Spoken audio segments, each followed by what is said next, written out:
ऐका ना मंडळी, काल 27/3/2026 रोजी आमच्याकडे खूप जोरात वादळवाऱ्यासह अवकाळ्याचा पाऊस झाला आणि त्यात आमच्या आजूबाजूच्या परिसराचं खूप नुकसान झालं. तर आमच्या इथे पण नुकसान झालंय, ते तुम्हाला मी दाखवतो. अंगणाशेजारील फणसाच्या झाडाचा फांदा वादळाने मोडून पडला, त्यामुळे फुलझाडांचं खूप नुकसान झालं. फणसाच्या झाडाचा फांदा घराकडे जाणाऱ्या लाईटच्या वायरवरती पडला, त्यामुळे घराची कौलं फुटली.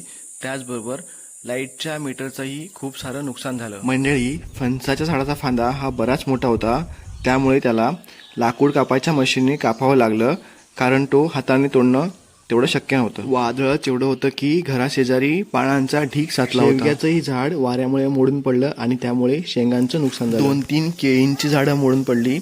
वाऱ्याचा जोर इतका होता की आमच्या फणसावरील फणस पण झाडावरती टिकू शकले नाही. फणस टिकू शकले नाही तर आंब्याचा विशेष सोडावं. आठवडापूर्वीच्या वादळ पावसात जे काही आंबे टिकून राहिले होते ते या पावसाने आणि वाऱ्याने झोडपून टाकले. आता ह्या पडलेल्या आंब्यांचं मी काय करू ते तुम्हीच मला सुचवा, जेणेकरून त्याचा चांगला उपयोग होईल. त्याचबरोबर तुमच्याकडे पण वादळ पाऊस झाला का आणि त्यात तुमचं काय नुकसान झालं मला नक्की कमेंट करून सांगा.